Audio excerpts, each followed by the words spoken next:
Good morning friends. बेटे आज मैं आप लोगों को 1/8/2020 को जो ऑनलाइन टेस्ट हुआ उसका फिजिक्स का डिस्कशन कर रहा हूँ।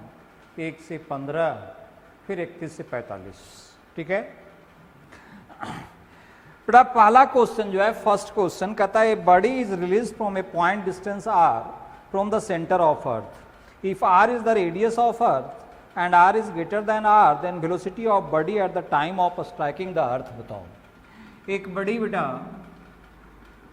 r डिस्टेंस से स्मॉल r डिस्टेंस से सेंटर से स्मॉल r डिस्टेंस से छोड़ा गया। आपको पूछा जा रहा है कि बताओ यहाँ पर क्या होगा, वेलोसिटी यहाँ से छोड़ा गया मतलब यहाँ पर स्पीड क्या है, 0 है।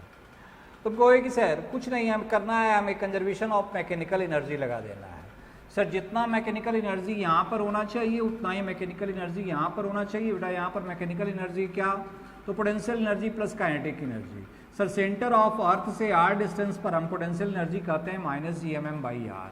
सर यहाँ पर वेलोसिटी 0 है तो काइनेटिक एनर्जी हो गया बेटा 0। सर धरती के सरफेस पर पोटेंशियल एनर्जी क्या होगा, तो -gmm/R। सर मान लिए यहाँ पर वेलोसिटी v है तो काइनेटिक एनर्जी होगा सर 12mv²। m कैंसिल, सो 12v² क्या हो गया बेटा, तो gm/r, इसको इधर ले आया तूने है ना, -gm/r। तुमको एक सर एलसीएम ले लिए r is equal to LCM हो गया सर, gm हमारा कॉमन है दोनों में, यहाँ हो गया स्मॉल r, यहाँ हो गया capital R, r minus r। सो 12v² मिला सर हमको gm/r इंटू दिस। अब बेटा g कहते हैं gm/r² को, तो gm क्या कहोगे, gr² होगा सर। तो gr² यहाँ gm के जगह पर पुट कर दे रहे हैं by r into r minus r। एक r से एक r हमारा कैंसिल, तुम कहोगे ये 2 इधर चला जाएगा सर, तो v² मिल जाएगा 2gr into r minus r by r, तो v हो जाएगा sir √2gr r minus r by r। So answer is D. कोई दिक्कत नहीं। सर आते हैं क्वेश्चन नंबर 2 में। कहता है what is the minimum energy required to launch a satellite of mass m from the surface of planet of mass capital M and radius r in circular orbit at an altitude of 2r दे रहा है बेटा, 2r altitude पर, है ना। आप कह रहे हो कि सर ये धरती है, धरती से 3r डिस्टेंस पर बताओ सर, सेंटर से। बेटा सेम काम करेंगे हम, यहां सैटेलाइट को लॉन्च करना है। कहां से करना है, तो धरती के सरफेस से, यहां से। तो यहां से फेंकने के लिए बेटा सर्टेन वेलोसिटी चाहिए। तुम कहोगे कि सर सर्टेन काइनेटिक एनर्जी की जरूरत पड़ेगी। तो energy needed to launch the satellite हमने लिखा है kinetic energy needed at the surface of earth plus energy of satellite orbiting in the radius r।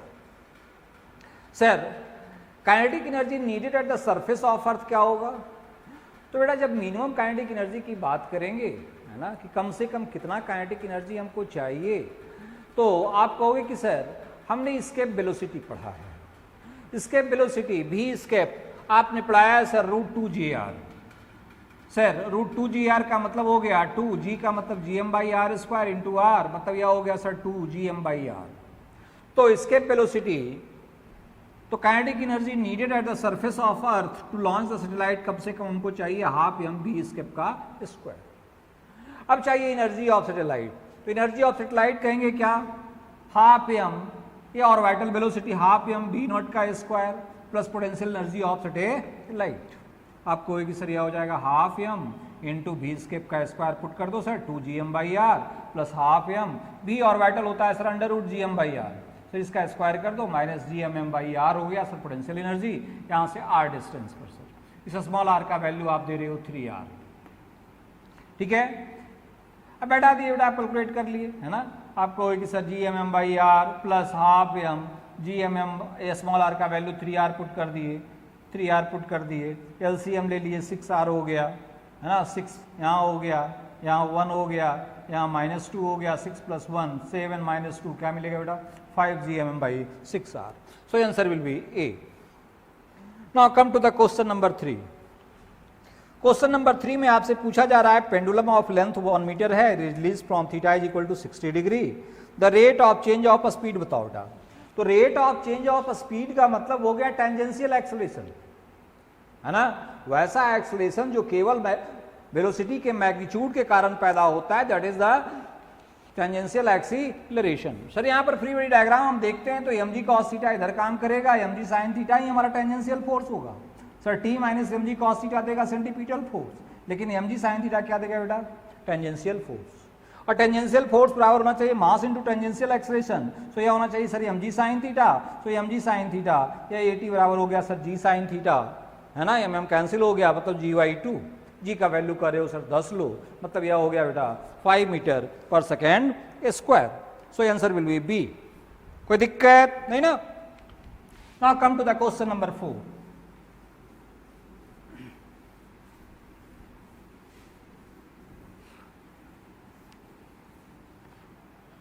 बेटे चौथे नंबर क्वेश्चन में आपका दिया हुआ है एक सर्कुलर मोशन। कह रहा है कि यह हमारा एक्स एक्सिस है, यह हमारा वाई एक्सिस है। एक पार्टिकल जो है t = 0 से यहां से चलना शुरू हुआ और इसका प्रोजेक्शन का इक्वेशन बताओ। सपोज करो बेटा t टाइम के बाद पार्टिकल यहां पहुंचा, इसने एंगल बनाया थीटा। आप कहोगे कि सर या अगर ओमेगा एंगुलर स्पीड से चलना शुरू हुआ तो थीटा बराबर कहेंगे ओमेगा टी। सर यहां से प्रोजेक्शन ड्रॉ करते हैं एक्स एक्सिस पर, यह डिस्टेंस कहेंगे x। बेटा रेडियस दे रहा है b, ये b है यहां से यहां तक। अब बोल ये एंगल थीटा है तो ये एंगल भी क्या कहेंगे, थीटा कहेंगे। तो कहेगा कि सर साइन थीटा बराबर होना चाहिए perpendicular by hypotenuse. Sir sine theta is equal to होना चाहिए परपेंडिकुलर वाई हाइपोटेनस, परपेंडिकुलर है x सर, हाइपोटेनस का रहे हो b। सो x बराबर होना चाहिए b साइन थीटा। सर कोई दिक्कत नहीं ना। सर आप दे रहे हो, है ना, टाइम पीरियड दे रहे हो 30 सेकेंड। सर x बराबर हो गया b साइन थीटा को क्या लिख सकते हैं बेटा, ओमेगा टी। सर और ओमेगा को क्या लिख सकते हैं, तो ओमेगा है सर 2π/t और t दे रहे हो 30 second into t। So answer will be ए।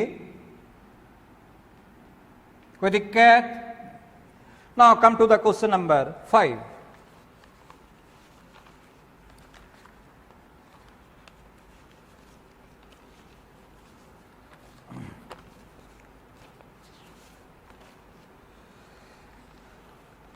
बेटा कह रहा है racing car moving towards a cliff sounds its horn. 5वां नंबर पर आता है।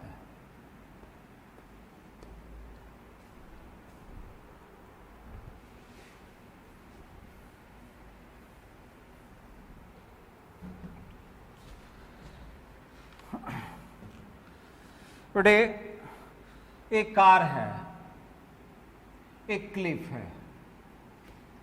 कार जो है मूव कर रहा है।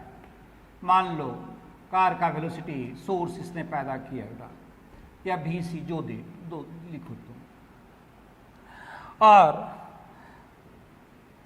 एक क्लिफ है। बेटे आपको याद होगा, आपको सर ने डॉपलर इफेक्ट में एक ही फॉर्मूला याद रखने के लिए कहा था, F' = F into V minus VD बटा V माइनस VS। ये ट्रिक मैंने दिया था आपको और आपको कहा था कि सारा वेलोसिटी हम देखेंगे V के रेस्पेक्ट में। वेलोसिटी ऑफ साउंड है, वेलोसिटी ऑफ डिटेक्टर है, वेलोसिटी ऑफ सोर्स है। हमेशा V का जो डायरेक्शन लेंगे वह सोर्स से डिटेक्टर की ओर लेंगे। सर BD डिटेक्टर है और जो वेलोसिटी ऑफ साउंड के डायरेक्शन में रहेगा उसको जस का तस रखेंगे और जो उसके अपोजिट डायरेक्शन में रहेगा उसको नेगेटिव कर देंगे। अब बेटा अगर कहें तुमको कि ये जो क्लिफ है इससे जो टकराया और इससे जो रिफ्लेक्ट हुआ यह फ्रीक्वेंसी F' है, तो फॉर्मूला के अनुसार से अगर हम लिखें तो क्या लिखोगे तुम? Sir F' is equal to होना चाहिए F into V minus VD। Sir VD हमारा 0 है, डिटेक्टर क्लिफ है बेटा यहाँ पर पहले सिचुएशन में। VD by V minus VS है ना sir, V minus VS, VS का नाम दे रहे हो VC, कोई दिक्कत सर। यह मिला हमारा F into V by V minus VC। ना बेटा ये अब बन गया सोर्स और ये हमारा डिटेक्टर अब बन गया, क्योंकि ये रिसीव किया है। अब तो कहोगे नया जो फ्रीक्वेंसी होना चाहिए सर, एफ डबल डैश जो होना चाहिए वह होना चाहिए क्या, तो एफ डैश इंटू भी माइनस VD कर रहे हो सर। तो बेटा यह जा रहा है इधर, साउंड आ रहा है इधर, है ना, इधर से दोनों का डायरेक्शन क्या है, एक दूसरे के अपोजिट है। तो क्या लिखेगा, भी माइनस माइनस ऑफ माइनस क्या हो जाएगा तुम्हारा, प्लस BS जिसका नाम VC दे रहे हो, बटा V माइनस BD कर रहे हो तुम, है ना। तुम कहोगे कि सर यह हो गया क्या, B माइनस सोर्स हमारा स्थिर 0, मतलब यह मिला क्या, तो F dash into V plus VC by V। अब इस F डैश का वैल्यू यहां पुट कर देते हैं, क्या मिलेगा, अब कहोगे कि सर F डैश का वैल्यू है F into V minus by V minus VC, और इनको मल्टीप्लाई करना है sir V plus VC by VC, B हमारा कैंसिल सर, मतलब यह मिला V प्लस VC, है ना, V plus VC by V minus VC into आप कर रहे हो सर F। कोई दिक्कत नहीं सर। सर अब बेटा सोल्व कर देंगे क्वेश्चन के अनुसार से, F डबल डैश क्या होना चाहिए, 2F होना चाहिए। तो आप कहोगे 2F बराबर दिस मच होना चाहिए सर, तो F हमारा कैंसिल। सॉल्व कर दो इसको, क्या कहोगे, 2V minus 2VC is equal to 2V plus VC। So 2VC और VC इधर जाएगा, क्या हो जाएगा, 3VC sir, 3VC is equal to मिला सर, ये भी इधर आएगा, क्या मिलेगा, V। So what is VC sir, V by 3। So answer will be C। सब डिटेल में मैंने समझा दिया सबको, ठीक है। Now come to question number 6।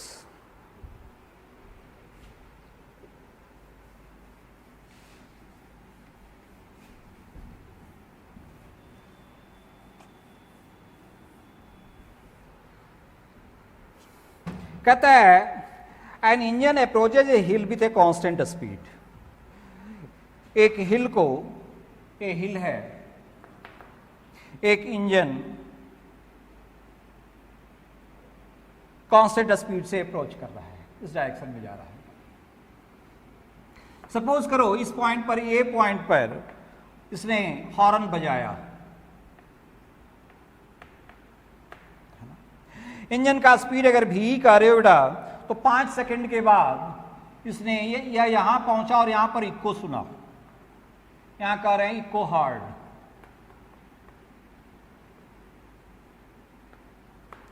तुम कहोगे कि सर यहां से यहां तक जाने में 5 सेकंड के दौरान जो डिस्टेंस ट्रेवल होगा वह 5 बीट डिस्टेंस ट्रेवल होगा सर। सर यहां से यहां तक कह रहे हो 900 किलोमीटर, तो यहां से यहां तक क्या बचेगा बेटा, तो 900 माइनस 5V, है ना, 0.9 किलोमीटर है।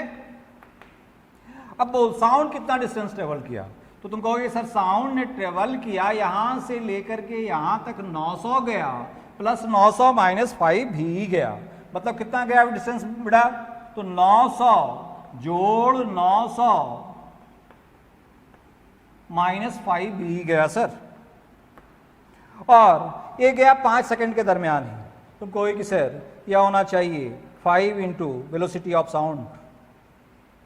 वेलोसिटी ऑफ साउंड हम कह रहे हैं बी है, कोई दिक्कत नहीं।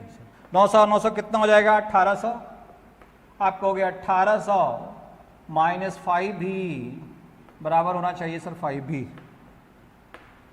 ठीक है, तो आपको पूछा जा रहा है b बता, तो बोल इस b को इधर ले आते हैं, इस b को इधर ले आते हैं, तो कहेगा 5v इक्वल टू हो गया सर 1800 माइनस 5v, मतलब b बराबर कितना हो गया, तो 1800 बटा 5 माइनस 5 बटा 5 that is 1, that is v केवल। तो कहेगा कि सर 1800 बटा 5, 5 तिहाई 15, 3 18, 5 6 36, 360 और v दे रहे हो sir 330। What is difference 30 metre पर सेकेंड।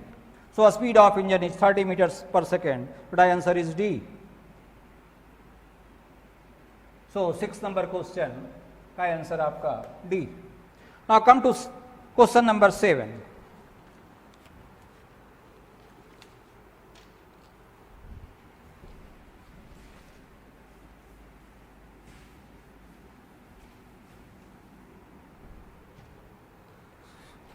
सात नंबर क्वेश्चन में आपका दिया हुआ है rubber cord catapult has a cross sectional area of 25 mm square and initial length of rubber इतना and stretch by 5 centimetre and release to project missile of mass 5 gram taking y is equal to this much.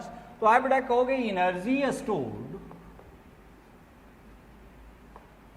जो होगा sir वही देगा missile को kinetic energy. Energy stored इन rubber, जो गुलेल है ना, गुलेल सब चलाए होगे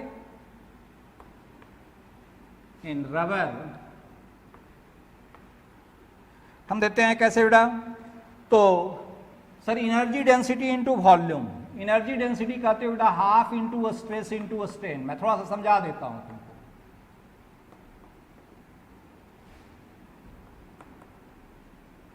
तुम कहोगे कि सर इनटू होना चाहिए volume. Sir stress by strain को कहते हैं हम यंग मॉडुलस। तो स्ट्रेन से अगर डिवाइड कर दें और स्ट्रेन का यहाँ स्क्वायर लिख दें तो कोई दिक्कत नहीं। आप कहोगे यह होगा सर वाई इंटू स्ट्रेन का नाम देते हैं बेटा ई इंटू वॉल्यूम का square, a volume Y e square into volume. कोई दिक्कत नहीं sir. Sir delta l by l, e जो वैल्यू है वो है हमारा delta l by l. Sir delta l by l क्या मिलेगा, तो 5/10 that is 0.5 sir. Sir volume क्या होगा, तो एरिया इंटू लेंथ होगा सर। सर एरिया दिया हुआ है 25 इंटू 10⁻⁻6 है ना, mm स्क्वायर है बेटा, इंटू लेंथ आप दे रहे हो sir 10 centimetre, that is 10 into 10⁻⁻2। Sir यह हो गया 25 इंटू 10⁻⁻7 मीटर क्यूब। सर यही हमारा होना चाहिए काइनेटिक एनर्जी। तो बोल काइनेटिक एनर्जी हम कैसे देते हैं, हाफ mv स्क्वायर से देते हैं kinetic energy. Sir kinetic energy हमारा होना चाहिए half y e square into volume. Half half हमारा cancel sir. So what is v, sir under root gamma y e square into volume by m। Sir y e square को बाहर कर दो, या हो गया ई अंडर रूट आप कह रहे हो वाई ए एल है ना, Y into volume by mass. Sir E है हमारा कितना बेटा 0.5 इंटू आप कह रहे हो सर यह कितना है, वाई कितना दिया हुआ है, तो 5 इंटू 10⁸ और वॉल्यूम कितना निकाला है तूने 25 इंटू 10⁻⁻7। मास कितना है, तो 5 ग्राम है सर, तो 5 इंटू 10⁻³ kg। सॉल्व इट है ना एंड गेट द वैल्यू सीधे देख रहे हो 25, 1 5 कट गया, 25 का रूट क्या होगा 5 5 25 25 लगभग 250 मीटर पर सेकेंड मिलेगा बेटा। So this is your question number 7। Now come to question number 8। 7 का सी हो गया है ना। क्वेश्चन नंबर 8 में आते हैं।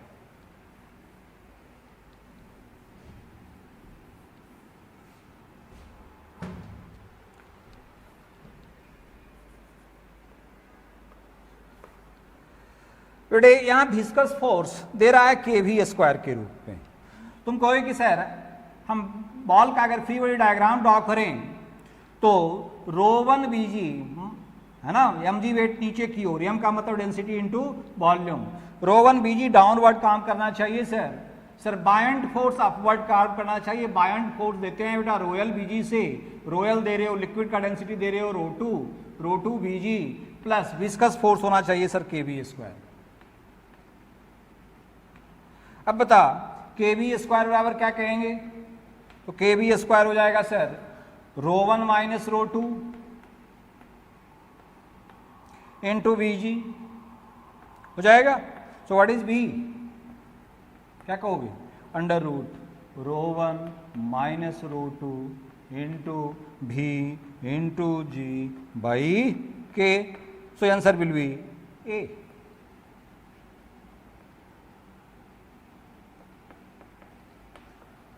Now come to question number 9.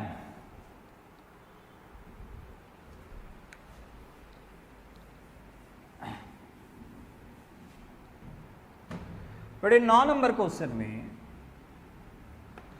आपका कह रहा है कि प्रोसेस हमारा एडियाबेटिक है ना, और आपसे पूछा जा रहा है कि बता टेम्परेचर का रेशियो बता, है ना। तुम जानते हो एडियाबेटिक प्रोसेस में हम बेटा देते हैं T1 by T2 is equal to कहते हैं V2 बाई V1 का पावर गामा माइनस 1। आप कहोगे कि सर V2 का मतलब होना चाहिए एरिया इंटू लेंथ, तो AL2 बाई AL1 का पावर गामा का रहे हो सर 2/3 है ना, गामा का रहे हो क्या, तो सर 5/3। क्यों, क्योंकि डायटोमिक है sir. Gamma is equal to आपको फॉर्मूला बताया हूं 1 + 2/f, डिग्री ऑफ फ्रीडम क्या कहते हो 3, मोनो एटॉमिक के लिए तो 3 2 5/3, तो 5/3 में ही 1 जाएगा बेटा, क्या बचेगा 2/3 बचेगा। तो कहेगा कि सर ये हमारा क्या हो गया, कैंसिल हो गया। सो what is T1 by T2, तो L2 बाई L1 का पावर 2/3 है ना, तो L2 बाई L1 का पावर 2/3। आपका चॉइस कौन सा है, डी है, तो answer will be D. Now come to question number 10। बेटा 10 नंबर क्वेश्चन में एक प्रोसेस दिया हुआ है तुम्हारा Vp⁴n कांस्टेंट है। तुम कहोगे कि सर Vp⁴n कांस्टेंट है, इसको हम लिख सकते हैं, क्या लिख सकते हैं इसको, तो इसको लिख सकते हैं सर Vp⁴n का पावर 1/n, भी हम कहेंगे क्या बेटा कांस्टेंट का पावर 1/n। अब ये देख, ये क्या मिलेगा, P मिलेगा, और ये क्या मिल जाएगा, V का पावर 1/n मिल जाएगा। ये क्या कहोगे, कांस्टेंट होगा सर, कोई दिक्कत नहीं सर ये कांस्टेंट होगा, तो ये लगभग आप दे रहे हो पीवी गामा कांस्टेंट के रूप में, मतलब गामा दे रहे हो आप 1/n। सर बल्क मॉडुलस कहते हैं एडियाबेटिक प्रोसेस में, जब बल्क मॉडुलस डिफाइन करते हैं बेटा तो यह कहते हैं गामा पी। अब बोल क्या हो जाएगा, गामा का वैल्यू क्या कर रहे हो 1/n into P, that is या हो गया P/n। So answer is C. Come to question number 11।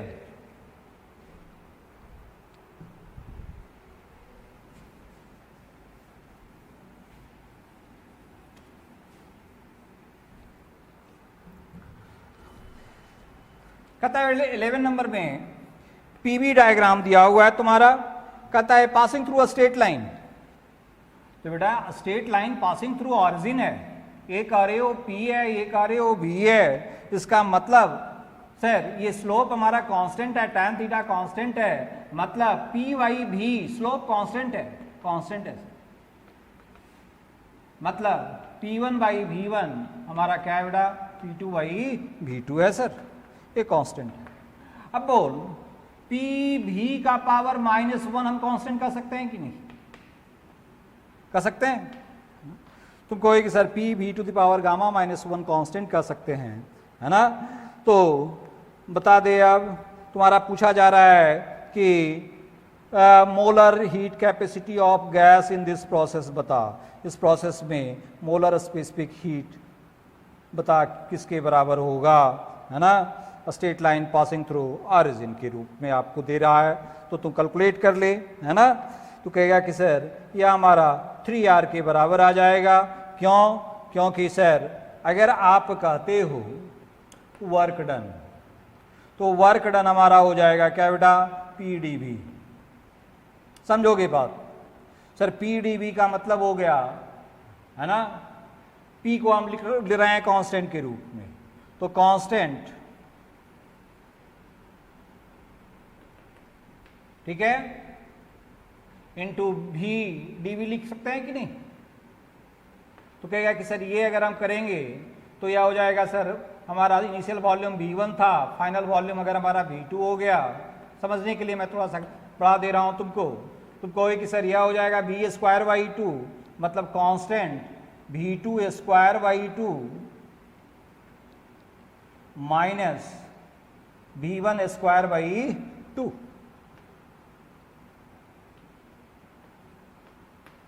बेटा इसको हम लिख सकते हैं, देख इस कांस्टेंट को अगर इसके साथ अगर हम लिखें तो P2/V2 लिख सकते हैं कि नहीं। तो कहेगा कि सर इसको अगर आप लिखोगे तो यह हो जाएगा हमारा क्या, P2/2V2 इंटू V2 का square minus P1/2V1 into V1 का स्क्वायर, क्योंकि P1 V1 आप कर रहे हो कांस्टेंट, तो कांस्टेंट बराबर लिख रहे हैं बेटा P1/V1 या P2/V2। यहां लिख रहे हैं कांस्टेंट बराबर P2/V2। आप कहोगे ये कैंसिल हो जाएगा सर, ये कैंसिल हो जाएगा, मतलब क्या मिला हमको, तो P2V2 minus P1V1/2। Sir P2V2 को लिख सकते हैं nRT2, तो यह है sir nRT2 minus T1/2। That is work जो मिलेगा सर वह क्या मिलेगा बेटा, nRDT/2। अब देख तू जानता है ना, delta Q first law of thermodynamics क्या कहते हैं बेटा, delta U plus delta W। तो कहेगा कि सर डेल्टा Q हम लिख सकते हैं sir NCDT। Sir delta U always आपने पढ़ाया NCBDT, और डेल्टा W क्या मिला, nRDT/2। आप कहोगे dt cancel sir, n cancel sir. So C बराबर मिला CB कहते हैं बेटा FR/2। अब ये गैस जो तुम्हारा दिया हुआ है, ये गैस तुम्हारा क्या है, तो ये गैस है सर डायोटोमिक। तो डायोटोमिक गैस में आप CV कहते हो 5R/2, 5 होता है डिग्री ऑफ फ्रीडम, तो यह हो गया बेटा 5R/2 प्लस R/2, मतलब 6R/2, मतलब क्या 3R। कोई दिक्कत नहीं sir. Now come to the question number second, 12। 11 था तुम्हारा, 12 में आते हैं।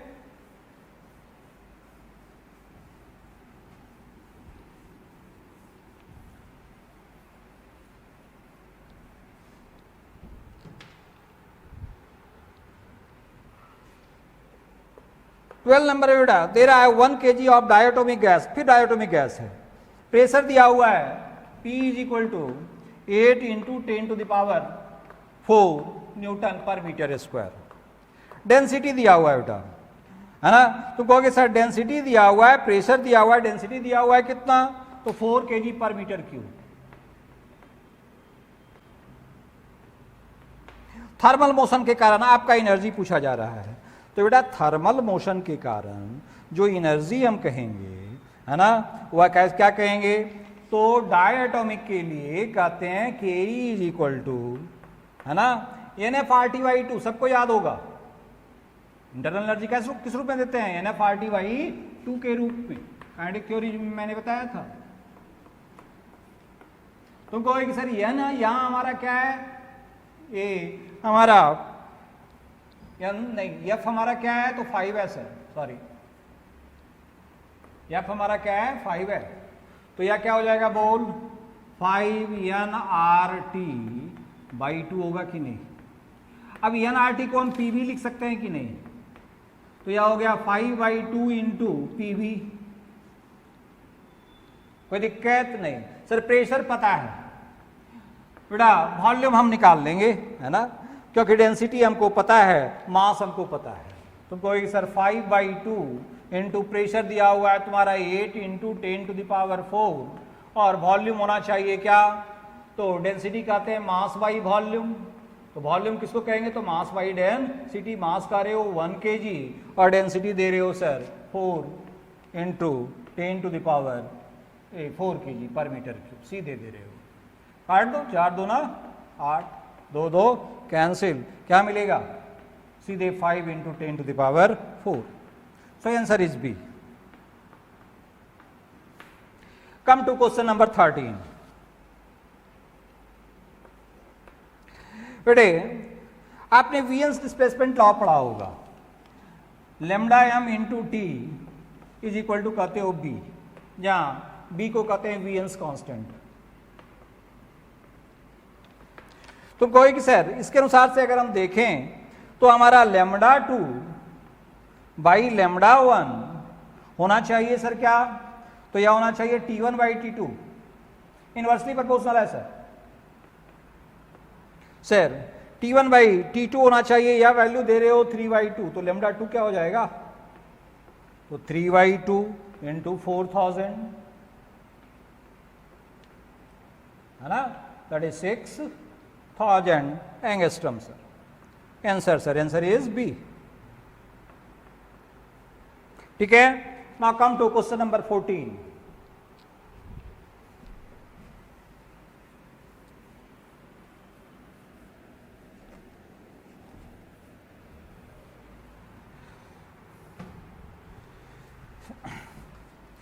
टुडे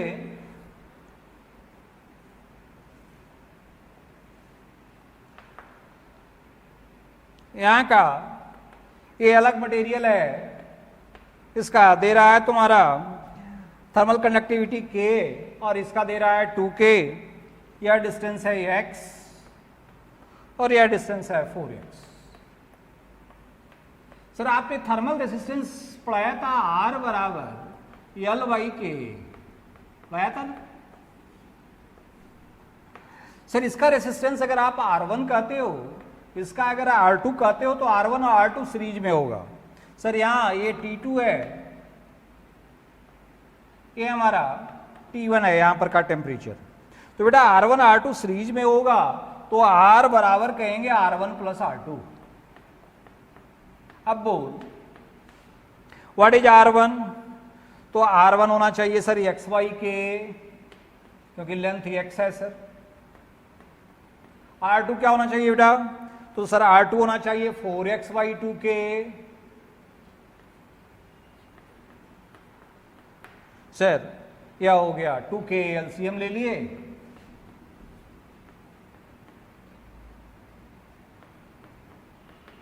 सर यहां हो गया 2x plus 4x, that is यह हो गया सर हमारा 6x/2K, दैट इज 3x/K।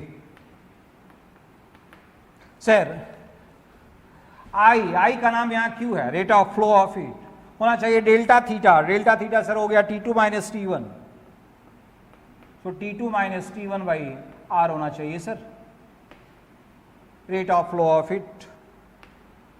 है ना, h के रूप में लिखना चाहता है h बराबर लिख, dq/dt एक्चुअली है सर, r का वैल्यू पुट कर दे सर, यह हो गया T2 माइनस T1 इंटू के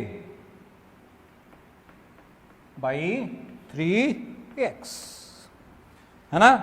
और तो देख बेटा इसको लिखे हुए है f के रूप में, तो बोल f बराबर क्या हो गया, इतना इंटू f, तो f क्या कहेगा 1/3 मल्टीप्लाई है तुम्हारा इससे। Now come to question number 15।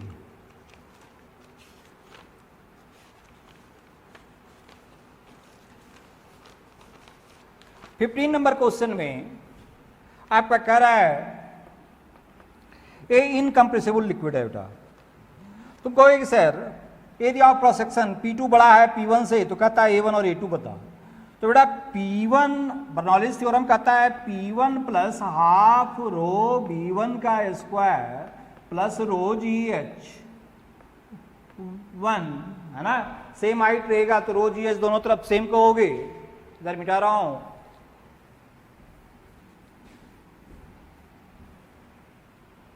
बराबर होना चाहिए sir P2 plus half rho B2 का square plus rho GH, Bernoulli's theorem से।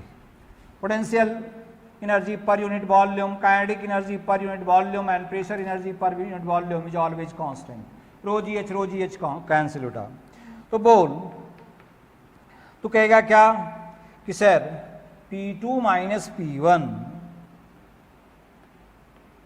है ना सर, P2 माइनस P1 हमारा बराबर क्या है, तो बराबर है सर हाफ रो V1 का स्क्वायर माइनस V2 का स्क्वायर। समझने के लिए मैं थोड़ा सा लंबा कर रहा हूं। अब बेटा P2 बड़ा है P1 से, यह कह रहा है ना, मतलब P2 minus P1 is greater then 0 है sir, P2 is greater then P1, तो इसको इधर लाएगा तो P2 माइनस P1 क्या कहेगा, ग्रेटर देन 0 है, तो P2 minus P1 greater than 0 है, इसका मतलब आप कहोगे हाफ रो V1 का स्क्वायर माइनस V2 का स्क्वायर ग्रेटर देन 0 है सर, उधर जाकर के 0 हो गया, मतलब V1 is greater than V2 मिल जाएगा बेटा sir, V1 is greater than V2, equation of continuity कहता है A1 V1 is equal to A2 V2, this is equation of continuity. तो बोल V1 बटा V2 बराबर क्या कहेंगे, A2 बाई A1 कहेंगे कि नहीं, तो कहेगी sir V1 by V2 greater than 1 कह रहे हो, तो V1 बाई V2 का मतलब क्या होगा A2 by A1, so A2 by A1 greater than 1 हो जाएगा सर, मतलब A2 ग्रेटर देन A1 हो जाएगा सर, मतलब A1 लेस देन A2 हो जाएगा sir, so answer is B. So this is your mechanics का पार्ट।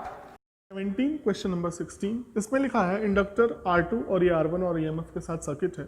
पहले ये जो X, ये जो स्विच है इसको हमने Z से नहीं, पहले X में कनेक्ट किया, X is join to Y, हाँ पहले X को Y से ज्वाइन किया and after long time then it is shifted from Y to Z, मतलब ये कनेक्शन पहले यहाँ किया तो फिर ये तो ओपन सर्किट हो जाएगा, ये इस सर्किट में क्लोज करंट फ्लो होगा, जब आप इसको ऐसे कनेक्ट कर देंगे तो ये क्लोज लूप बन जाएगा, इधर कोई करंट फ्लो नहीं होगा, और LR सर्किट बनेगा जिसमें करंट धीरे धीरे एक्सपोनेंशियली ग्रो करेगा, और जो मैक्सिमम करंट इसके अंदर आ जाएगा उसमें ये शॉर्ट सर्किट की तरह बिहेव करता है, पता ही है, तो E बाई R1 यही जो है मैक्सिमम करंट इसमें फ्लो होगा और इंडक्टर पूरी तरह से चार्ज हो जाएगा।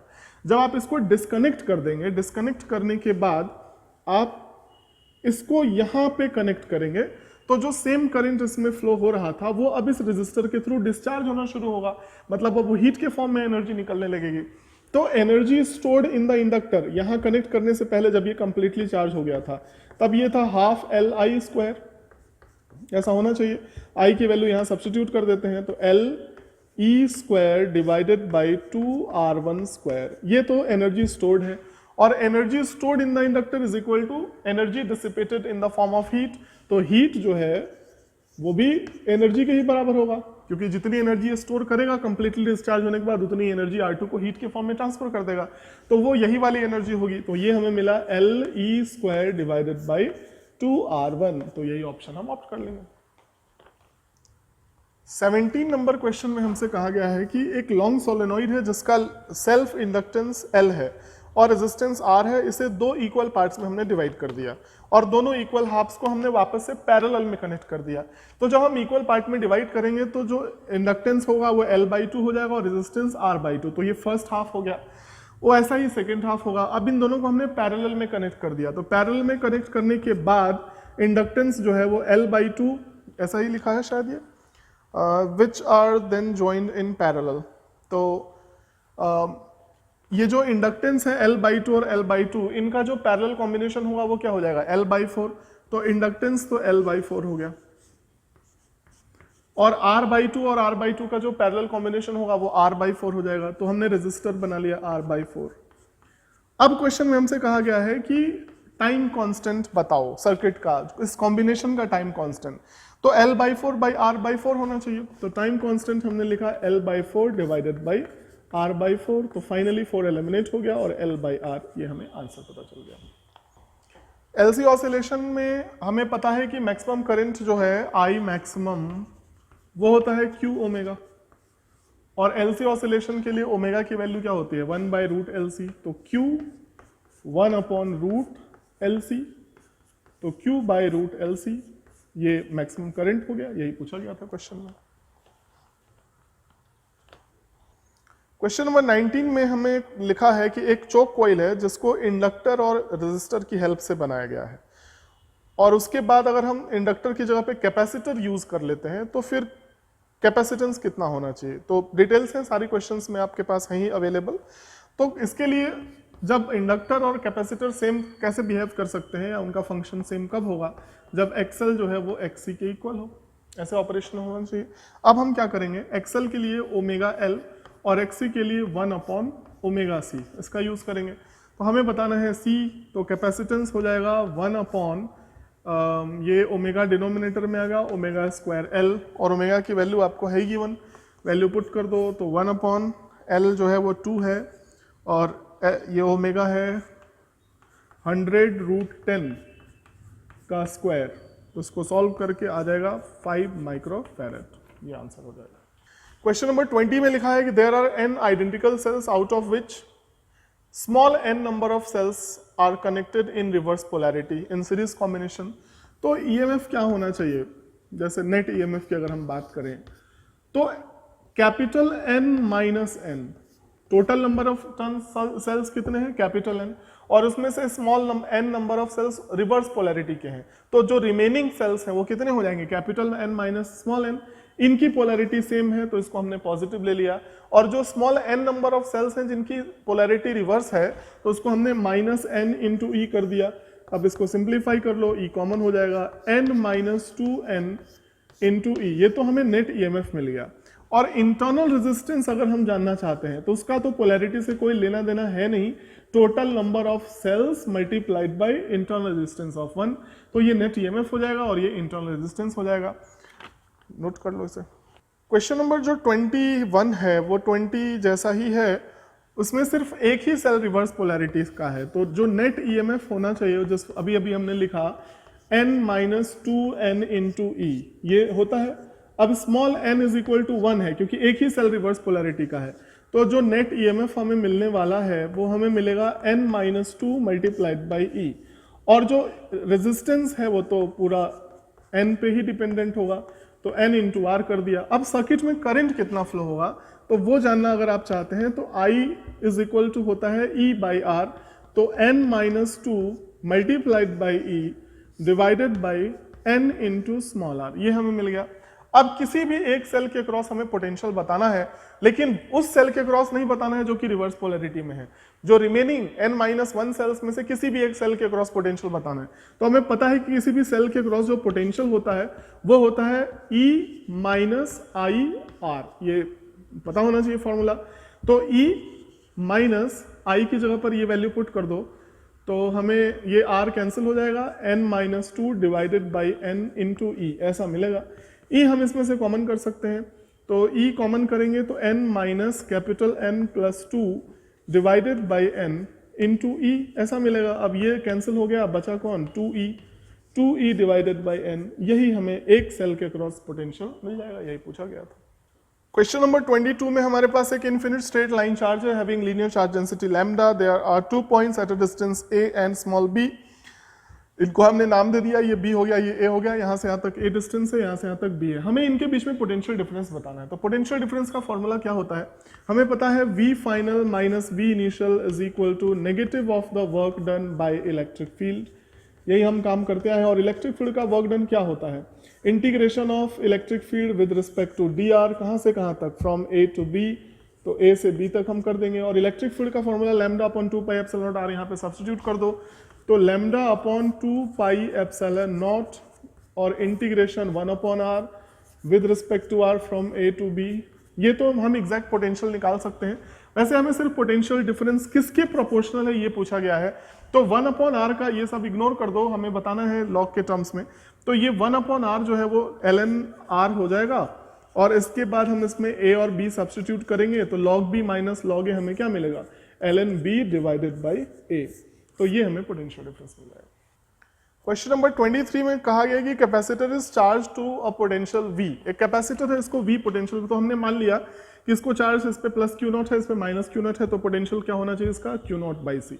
अब एक एडिशनल इंफॉर्मेशन है कि this positive plate is given a charge plus Q. सिर्फ पॉजिटिव प्लेट को हमने एक प्लस क्यू चार्ज दिया, तो हमने चार्ज डिस्ट्रीब्यूशन वाले फॉर्मूले से पता होना चाहिए कि आउटर मोस्ट प्लेट्स के आउटर मोस्ट प्लेन्स पर सेम चार्ज आता है, तो ये q/2 यहाँ पहुंच जाएगा और ये q/2 जो है वो इधर भी आएगा। तो यहाँ पे जो डिस्ट्रीब्यूशन होगा, अब मैं ज़्यादा डिटेल में नहीं बता रहा हूँ क्योंकि आपको ऑलरेडी पता होना चाहिए, तो ये हो गया q0 प्लस q/2, ऐसा पहुंच गया। यहाँ पे ऑटोमेटिकली इंड्यूस हो जाएगा प्लस q/2, और यहाँ पे माइनस q था, तो यहाँ पे जो चार्ज होगा वो माइनस q0 तो था ही, माइनस q/2 ऑटोमेटिकली इंड्यूस हो जाएगा।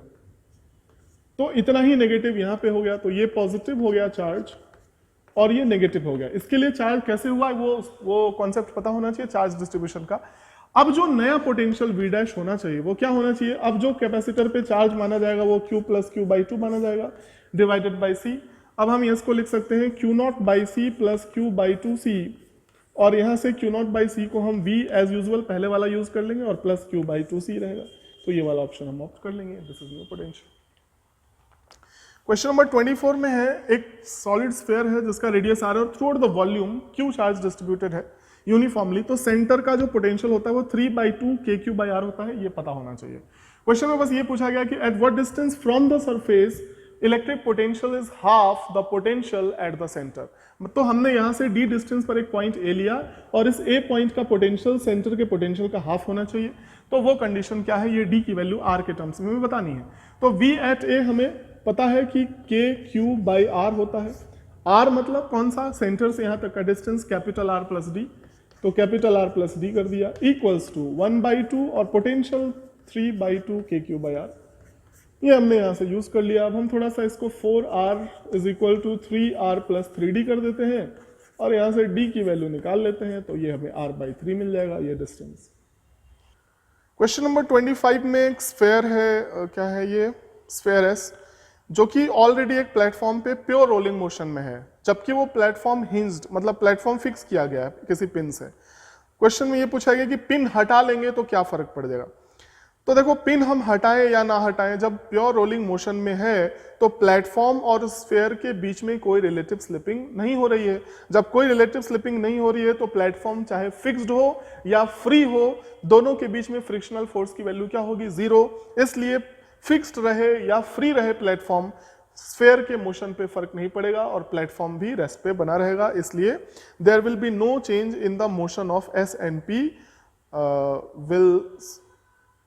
P will still be at rest. तो डी वाला ऑप्शन हम ऑप्ट कर लेंगे। 26 में लिखा है कि for a particle undergoing SHM velocities plotted against displacement curve will be a straight line, parabola, circle, ellipse. हमें पता है कि Vx ग्राफ जो है वो एलिप्स होता है। ये दोनों इंफॉर्मेटिव क्वेश्चंस है, इसमें कोई प्रॉब्लम ही नहीं है, तो हम एलिप्स वाला ऑप्शन ऑप्ट करेंगे। याद रखो हमेशा कि इसमें ये इंपॉर्टेंट हो जाता है कि SHM में कौन कौन से ग्राफ का स्ट्रक्चर क्या होता है, कौन पैराबोला है, कौन एलिप्स है, कौन साइनोसॉइडल फॉर्म में है, तो बहुत सारे ग्राफ्स इसमें इंपॉर्टेंट हो जाते हैं। क्वेश्चन नंबर 27 में लिखा है, a flywheel rotating with axis experiences angular retardation proportional to angle through it rotates. तो जो रिटार्डेशन है that is directly proportional to angle rotated, मतलब रिटार्डेशन क्या होता है, ओमेगा डी थीटा, ये डायरेक्टली प्रोपोर्शनल है, किसके प्रोपोर्शनल है, थीटा के, एंगल रोटेटेड प्रोपोर्शनल है। तो हम लिख सकते हैं कि omega is directly proportional to theta D theta, और दोनों साइड इंटीग्रेट अगर हम कर दें तो यहाँ पर हमें क्या मिलेगा, ओमेगा स्क्वायर बाई 2 आएगा। चलो कोई नहीं, हमें सिर्फ ओमेगा प्रोपोर्शनल देखना है तो हम कांस्टेंट वगैरह को इग्नोर कर रहे हैं। ये किसके इक्वल हो जाएगा, थीटा स्क्वायर के प्रोपोर्शनल। तो ओमेगा स्क्वायर के प्रोपोर्शनल कौन होता है, काइनेटिक एनर्जी, मतलब आप हाफ आई ओमेगा स्क्वायर को काइनेटिक एनर्जी लिख सकते हैं। मतलब ये जो ओमेगा स्क्वायर वाला टर्म है वो किसके प्रोपोर्शनल है, काइनेटिक एनर्जी। तो काइनेटिक एनर्जी किसके प्रोपोर्शनल है, थीटा स्क्वायर के। क्वेश्चन में हमसे यही पूछा गया था कि काइनेटिक एनर्जी जो है वो किसके प्रोपोर्शनल है, तो हम कौन सा वाला ऑप्शन ऑप्ट करेंगे, 27। क्वेश्चन नंबर 28 में क्वेश्चन ये लिखा है कि a rectangular block having dimensions a cross a Heights h is moving with velocity v on a smooth horizontal surface. अगर कोई स्क्वायर या कोई इस तरह का क्यूबिकल या क्यूबॉइडल शेप का ऑब्जेक्ट है, ये किसी भी वेलोसिटी से ट्रांसलेट करे, ये बिल्कुल स्मूथ सरफेस पे ट्रांसलेट कर रहा है, म्यू इक्वल्स टू 0 है, तो टॉपल करने की का कोई मतलब ही नहीं है। और रफ सरफेस भी होता तो वेलोसिटी से टॉपल करने का कोई लेना देना नहीं है, रफ हो या स्मूथ हो, किसी भी वेलोसिटी से ऑब्जेक्ट ट्रैवल करे, टॉपल करने की टेंडेंसी जो है फोर्स पे और टॉर्क पे डिपेंड करती है। इसलिए हम कहेंगे कि it will not topple for any value of v। ये है 28 नंबर क्वेश्चन। उसके बाद है हमारे पास 29 नंबर क्वेश्चन। उसमें लिखा है uniform horizontal metre scale of mass m is suspended by 2 vertical strings attached to 2 ends. तो अब हम इसका डायग्राम बनाएंगे।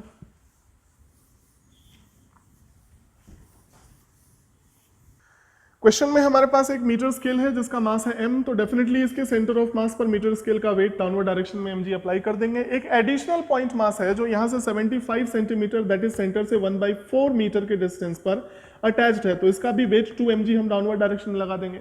दो स्ट्रिंग से ये बैलेंस्ड है, एक स्ट्रिंग में टेंशन T1 मान लिया, दूसरे स्ट्रिंग में टेंशन T2 मान लिया। हमें T1 और T2 का रेशियो बताने के लिए कहा गया है।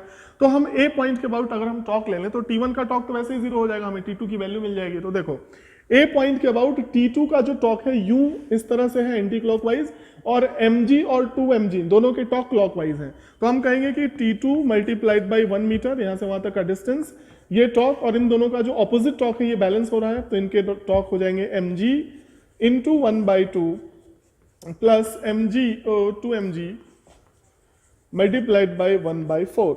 ऐसा हम करेंगे तो यहाँ से हमें T2 मिल जाएगा। T2 कितना हो गया, ये mg/2 हो गया, और सॉरी यहाँ पे 3/4 होना चाहिए क्योंकि ये 1/4 है, हम इसके अबाउट टॉक ले रहे हैं ना। अगर हम सेंटर के अबाउट लेते तब 1/4 लेते, तो 1/2 प्लस 1/4 3/4 हो जाएगा यहाँ पे। तो हम कह सकते हैं T2 इक्वल्स टू, ये हो गया 2 और ये हो गया 2mg। सॉल्व करके 2mg आया। ये तो हमें मिला एक में टेंशन। अभी हमें दूसरे में भी बताने के लिए क्वेश्चन में कहा गया, तो हम क्या करेंगे, अबाउट पॉइंट B पॉइंट के अबाउट टॉक लेंगे, तो B पॉइंट के अबाउट T2 का टॉक तो 0 हो जाएगा। T1 का टॉक क्या होगा, T1 इंटू यहाँ से यहाँ तक का डिस्टेंस, तो T1 मल्टीप्लाइड बाई 1। देखो तो B पॉइंट के अबाउट T1 का टॉक यूं है क्लॉकवाइज, जबकि mg और 2mg दोनों के क्लॉक एंटी क्लॉकवाइज है, इसलिए T1 का टॉक और इन दोनों के टॉक इक्वेट कर देंगे हम। तो mg और यहाँ से यहाँ तक का डिस्टेंस 1/2, तो हमने mg इंटू 1/2 मीटर यूज किया प्लस 2mg। अब देखो 2mg का ये डिस्टेंस कितना होगा, 1/4, तो 2mg मल्टीप्लाइड बाई 1/4, यहाँ से सिंप्लीफाई कर लो तो ये हो गया 2, 1/2 प्लस 1/2 1 हो जाएगा, बचा कौन, mg। तो T1/T2 अगर हम करना चाहें तो T1/T2 आपको 2:1 मिल जाएगा। देखो ऑप्शन में यही वाला है, इसको ऑप्ट कर लो। क्वेश्चन नंबर 30 में हमारे पास है एक m मास है जो एक लाइट रॉड से फिक्स्ड है। तो क्वेश्चन में हमसे ये पूछा गया है कि हाईएस्ट पॉइंट पर इसकी वेलोसिटी कितनी होनी चाहिए सो दैट कि ये सर्कल कंप्लीट कर जाए। स्ट्रिंग अगर होता तो यहाँ पे वेलोसिटी √gl होती, ये हमने पढ़ा है, क्योंकि वेलोसिटी 0 होने से पहले स्ट्रिंग के केस में टेंशन 0 हो जाता है और यहाँ से यहाँ के बीच में स्ट्रिंग स्लैक कर सकती है। इसलिए यहाँ तक पहुँचने के लिए यहाँ वाली वेलोसिटी क्या होनी चाहिए, √gl, और बॉटम वाली वेलोसिटी क्या होनी चाहिए, √5GL, पता है हमें, लेकिन हमेशा इस बात को रट के मत चलो। जैसे क्वेश्चन में आपको रॉड दे दिया जाएगा तो रॉड स्लैक तो कर नहीं सकता, जो भी वेलोसिटी प्रोवाइड करेंगे वो वेलोसिटी जहां 0 होगी वहीं से वो रिटर्न बैक हो जाएगा। तो कम से कम इसको यहां से यहां पहुंच जाना चाहिए, तो यहां पहुंच के वेलोसिटी अगर इसकी 0 भी हुई तो ये आगे बढ़ जाएगा, तब ये सर्कल कंप्लीट कर लेगा। इसलिए रॉड के केस में टॉप मोस्ट पॉइंट पे वेलोसिटी 0 होती है, और जब आप कंजर्वेशन ऑफ एनर्जी से बॉटम वाली वेलोसिटी निकालोगे तो 4GL आएगी। तो रॉड के केस में बॉटम मोस्ट पॉइंट पे 4GL, टॉप मोस्ट पॉइंट पे 0 वेलोसिटी होनी चाहिए minimum to complete the revolution, और स्ट्रिंग के केस में बॉटम मोस्ट पोजीशन पे √5GL और टॉप मोस्ट पोजीशन पे √GL वेलोसिटी होनी चाहिए। तो ये इसका 0 वाला आंसर ऑप्ट कर लेंगे। हो गया बेटे 31 नंबर में आपका ILC जो नैंड सर्किट दिया हुआ है ना, तुम कहोगे कि सर उसको कनेक्ट किया गया एंटीना से, वेवलेंथ ऑफ इलेक्ट्रोमैग्नेटिक वेव पूछा जा रहा है। आपको याद होगा बड़ा F इज इक्वल टू कहते हैं 1/2 पाई √LC। तुम कहोगे कि सर L पता है, C पता है ना सर, यह हो जाएगा 1/2 पाई √L। L है सर हमारा 100 माइक्रो हेनरी। 100 माइक्रो हेनरी का मतलब क्या हो गया बेटा, तो 100 इंटू 10⁻⁻6 मतलब 10⁻⁻4। C दिया हुआ है सर हमारा 100 पिको फराड, तो पिको का मतलब 10⁻12, तो यह क्या हो जाएगा तुम्हारा, तो 4 इंटू 10⁻⁻10 तोड़ोगे तब सर यह मिल गया हमको 10 4 14 है ना सर, यह हो गया 1/4 पाई इंटू 10⁻⁻7। सर लेमडा कहेंगे CY/F, C is equal to new lambda, ये न्यू है तुम्हारा।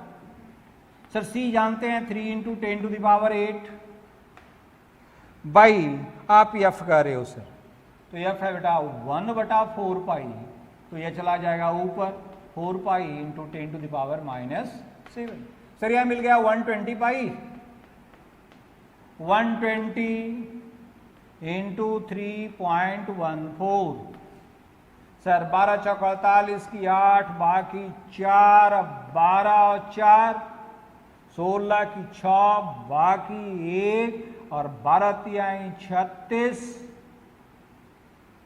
है ना, और 1 37 376.8 सर मीटर। कितना मिलेगा बेटा, 377 मीटर। आपको 377 एक जगह और लाया था, आपको याद होगा कहाँ, impedance of free space electromagnetic wave में याद रखने के लिए कहा था 377 ohm 120 pi. Now come to the question number 32।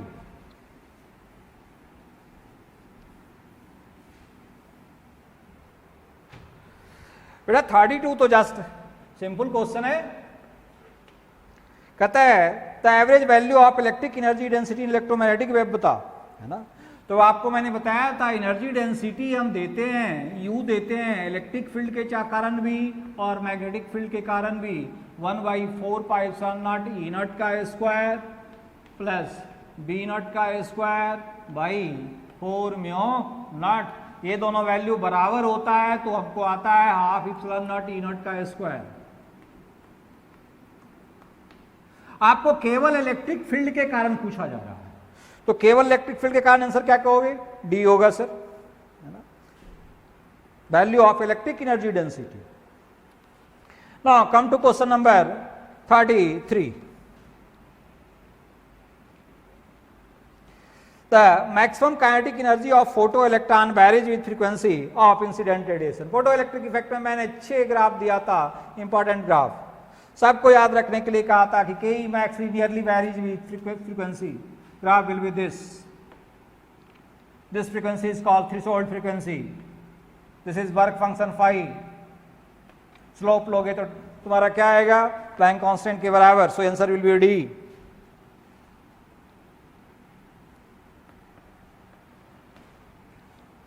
चौंतीस नंबर क्वेश्चन का पूछा जा रहा है आपसे पेनेट्रेटिंग पावर का इंक्रीजिंग ऑर्डर बताओ।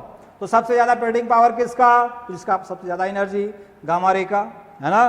तो कोई कि सर सबसे कम अल्फा का, उसके बाद बीटा का, उसके बाद गामा का, है ना। मैंने आप लोगों की कॉपी में लिखाया था, so answer will be A. Come to 35 number question. बेटे 35 नंबर क्वेश्चन में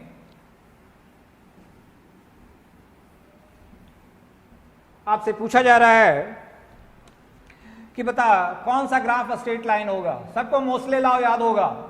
मोस्ले लॉ सर कहते हैं root nu is equal to a into Z minus b, है ना। So which answer is correct? Answer is C, root nu versus Z का graph हमारा क्या मिलेगा? स्ट्रेट लाइन मिलेगा। बेटे 36 नंबर में आप कहते हो in Bohr's model of hydrogen atom let R B T and D represents the radius, है ना, ऑर्बिट। तो बेटा आर बराबर आपको याद होगा, सर ने पढ़ाया था R naught N square by Z, और भी बराबर पढ़ाया था क्या? तो भी बराबर पढ़ाया था सर भी नॉट जेड बाई एन। अब देख दोनों को मल्टीप्लाई कर, भी और आर को मल्टीप्लाई कर, तो भी और आर को जब मल्टीप्लाई करेगा तो क्या मिलेगा? भी इंटू आर करेगा तो क्या हो जाएगा? R naught N square by Z into V naught Z by N मिलेगा कि नहीं? ए एन एन क्या हो जाएगा तुम्हारा? Cancel, A be constant, A be constant, Z Z भी हमारा कांस्टेंट। तो आप क्या कहोगे? डायरेक्टली प्रोपोर्शनल है एन का कि नहीं? यह मिला हमारा क्या? R naught V naught N. So answer will be A, B R. Now come to the question number 37।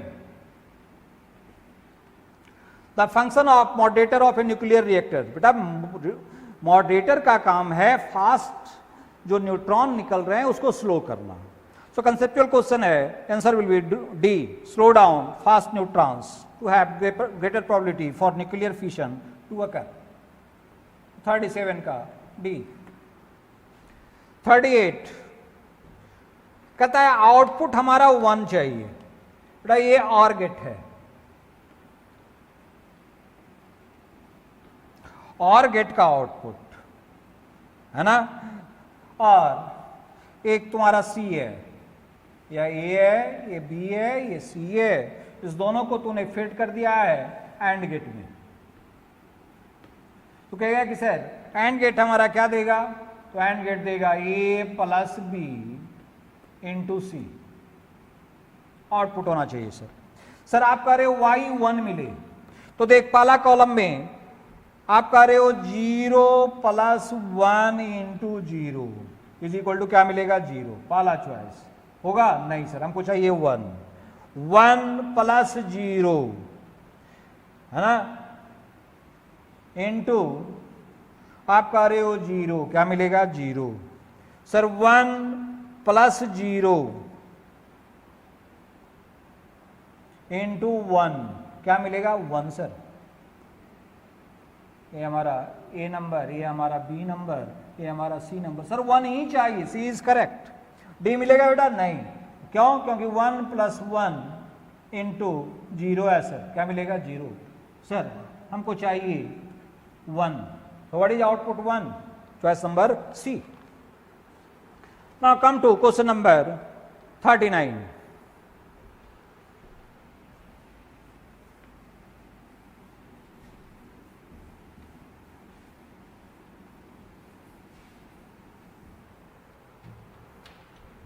बेटे 39 नंबर क्वेश्चन में सीधे अल्फा और बीटा में रिलेशन पूछा है ना। यहाँ अल्फा बीटा रे नहीं बल्कि ट्रांजिस्टर का है। अल्फा ऑफ ट्रांजिस्टर और बीटा ऑफ ट्रांजिस्टर मैंने बताया था, सबको याद रखने के लिए कहा था alpha is equal to beta by beta plus 1। मतलब आप कहोगे बेटा 1 बाई अल्फा का मतलब है क्या? तो बीटा प्लस 1 बाई बीटा। मतलब 1 बाई अल्फा का मतलब है 1 प्लस 1 बाई बीटा।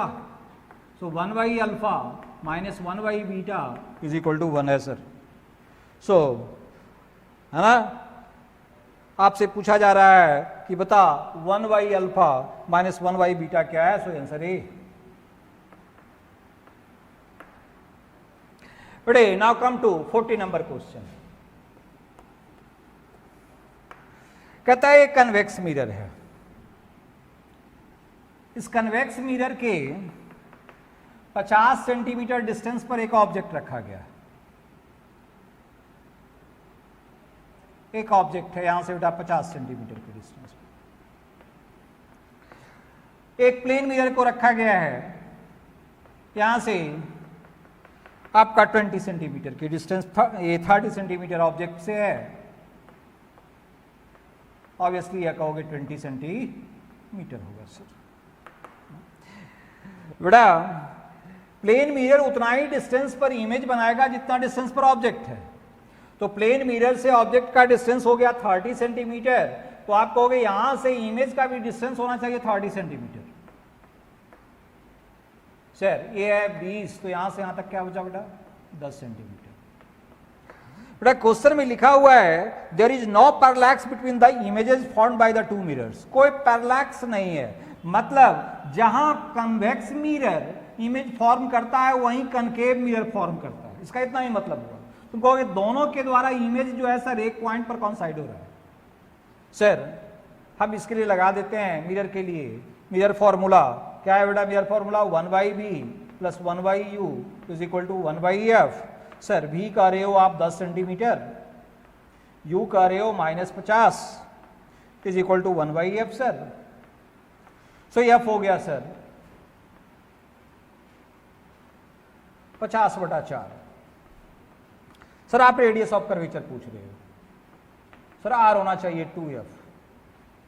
सर यह हो गया 50/4 गुने 2, 50/2 25 सेंटीमीटर।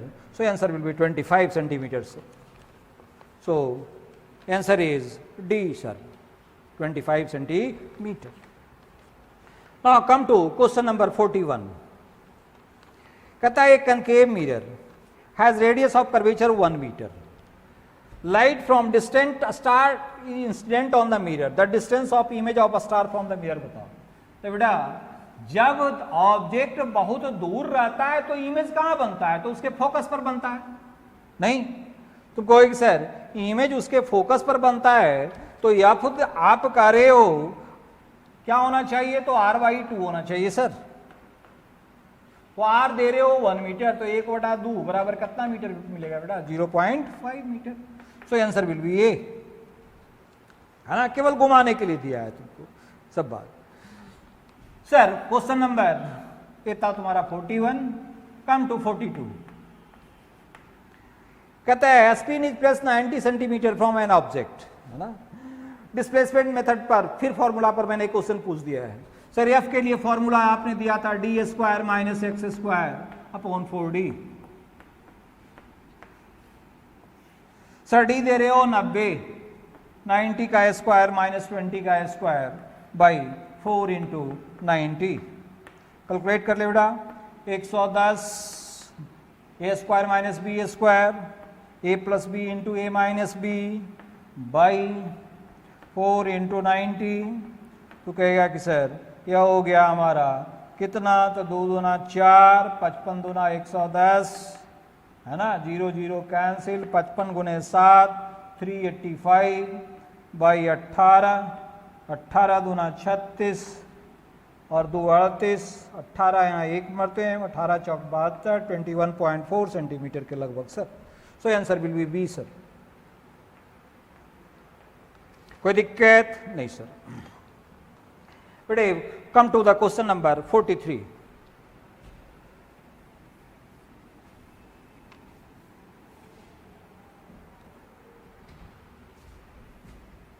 नंबर क्वेश्चन में आपका कहता है ray is incident at angle of incidence I on the surface of a prism of a small angle and emerges normally from the opposite surface. If the refractive index of material of prism is mu, then the angle of incidence I is nearly equal to क्या होगा? तो बेटा small angle के लिए deviation formula आपको क्या पढ़ाया था? तो डेविएशन पढ़ाया था sir mu -1 into a, that is mu a minus a. और डेल्टा इज इक्वल टू पढ़ाया क्या था बेटा? I1 + I2 - a। अब I2 कर रहे हो नॉर्मली निकल रहा है, मतलब I2 जीरो है सर, तो I1 plus zero minus a that is I1 minus a. Sir I1 minus a बराबर होना चाहिए mu a minus a cancel, so what is I1? Mu A, sir. So answer is C. Now come to question number 44. कहता है slit width A is illuminated by red light of wavelength दिया हुआ है बेटा, first minimum will fall at theta is equal to 30 degree।